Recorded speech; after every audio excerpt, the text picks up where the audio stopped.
امام مالک نے خبر دی، انہیں وہب بن کسان نے اور انہیں جابر بن عبداللہ رضی اللہ عنہما نے کہ رسول اللہ صلی اللہ علیہ وسلم نے رجب 7 ہجری میں ساحل بحر کی طرف ایک لشکر بھیجا اور اس کا امیر ابو عبیدہ بن جراح رضی اللہ عنہ کو بنایا۔ فوجیوں کی تعداد 300 تھی اور میں بھی ان میں شریک تھا۔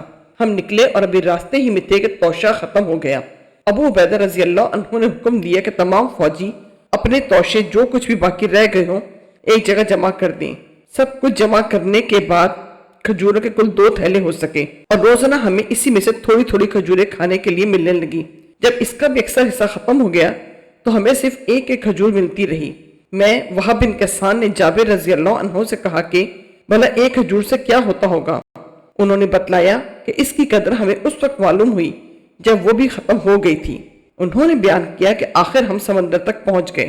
اتفاق سے سمندر میں ہمیں ایک ایسی مچھلی مل گئی جو اپنے پورے جسم میں پہاڑ کی طرح معلوم ہوتی تھی۔ سارا لشکر اس مچھلی کو 18 راتوں تک کھاتا رہا۔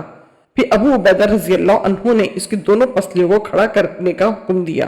اس کے بعد اونٹوں کو ان کے تلے سے چلنے کا حکم دیا اور وہ ان پسلیوں کے نیچے سے ہو کر گزرے، لیکن اونٹ نے ان کو چھوا تک نہیں۔ صحیح بخاری حدیث نمبر 2483۔ حاتم بن اسماعیل نے بیان کیا، ان سے یزید بن ابی عبیدہ نے اور ان سے سلامہ رضی اللہ عنہ نے بیان کیا کہ غزوہ حوازن میں لوگوں کے توشے ختم ہو گئے اور فکر و محتاجی آ گئی تو لوگ نبی کریم صلی اللہ علیہ وسلم کی خدمت میں حاضر ہوئے اپنے اونٹوں کو ذبح کرنے کی اجازت لینے تاکہ انہی کے گوشت سے پیٹ بھر سکیں۔ آپ صلی اللہ علیہ وسلم نے انہیں اجازت دے دی۔ راستے میں حضرت عمر رضی اللہ عنہ کی ملاقات ان سے ہو گئی تو انہیں بھی ان لوگوں نے اطلاع دی۔ عمر رضی اللہ عنہ نے کہا کہ اونٹوں کو کاٹ ڈالو گے تو پھر تم کیسے زندہ رہو گے؟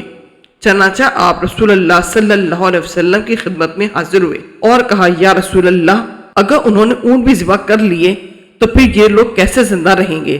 رسول کریم صلی اللہ علیہ وسلم نے فرمایا کہ اچھا، تمام لوگوں میں اعلان کر دو کہ ان کے پاس جو کچھ توشے بچ رہے ہیں وہ لے کر یہاں آ جائیں۔ اس کے لیے ایک چمڑے کا دسترخوان بچھا دیا گیا اور لوگوں نے توشے اسی دسترخوان پر لا کر رکھ دیے۔ اس کے بعد رسول کریم صلی اللہ علیہ وسلم اٹھے اور اس میں برکت کی دعا فرمائی۔ اب آپ صلی اللہ علیہ وسلم نے پھر سب لوگوں کو اپنے اپنے برتنوں کے ساتھ بلایا اور سب نے دونوں ہاتھوں سے توشے اپنے برتنوں میں بھر لیے۔ جب سب لوگ بھر چکے تو رسول اللہ صلی اللہ علیہ وسلم نے فرمایا، میں گواہی دیتا ہوں کہ اللہ کے سوا کوئی معبود نہیں اور یہ کہ میں اللہ کا سچا رسول ہوں۔ صحیح بخاری حدیث نمبر 2484۔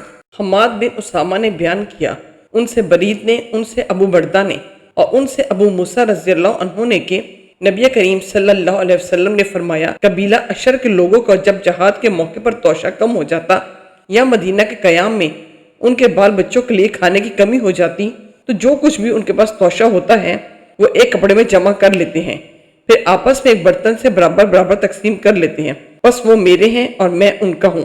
صحیح بخاری حدیث نمبر 2486۔ ابو عوانہ نے بیان کیا، ان سے سعید بن مسروق نے، ان سے عبایہ بن رافع بن خدیج رضی اللہ عنہ نے اور ان سے ان کے دادا رافع بن خدیج رضی اللہ عنہ نے بیان کیا کہ ہم رسول اللہ صلی اللہ علیہ وسلم کے ساتھ مقام ذوالحلیفہ میں ٹھہرے ہوئے تھے۔ لوگوں کو بھوک لگی، ادھر غنیمت میں اونٹ اور بکریاں ملی تھیں۔ انہوں نے بیان کیا کہ نبی کریم صلی اللہ علیہ وسلم لشکر کے پیچھے کے لوگوں میں تھے۔ لوگوں نے جلدی کی اور تقسیم سے پہلے ہی ذبح کر کے ہانڈیاں چڑھا دی، لیکن بعد میں نبی کریم صلی اللہ علیہ وسلم نے حکم دیا اور وہ ہانڈیاں اوندھا دی گئیں۔ پھر آپ نے ان کو تقسیم کیا اور 10 بکریوں کو ایک اونٹ کے برابر رکھا۔ ایک اونٹ اس میں سے بھاگ گیا تو لوگ اسے پکڑنے کی کوشش کرنے لگے، لیکن اس نے سب کو تھکا دیا۔ قوم کے پاس گھوڑے کم تھے۔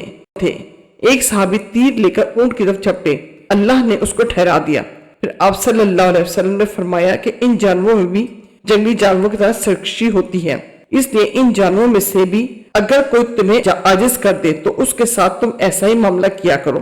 پھر میرے دادا نے عرض کیا کہ کل دشمن کے حملے کا خوف ہے، ہمارے پاس چھریاں نہیں ہیں، تلواروں سے ذبح کریں تو ان کے خراب ہو جانے کا ڈر ہے، جبکہ جنگ سامنے ہے تو کیا ہم بانس کی کھپتی سے ذبح کر سکتے ہیں؟ آپ نے فرمایا، جو چیز بھی خون بہا دے اور ذبیح پر اللہ تعالیٰ کا نام بھی لیا گیا ہو تو اس کے کھانے میں کوئی حرج نہیں سوائے دانت اور ناخن کے۔ اس کی وجہ میں تمہیں بتاتا ہوں، دانت تو ہڈی ہے اور ناخن حبشیوں کی چھری ہے۔ صحیح بخاری حدیث نمبر 2488۔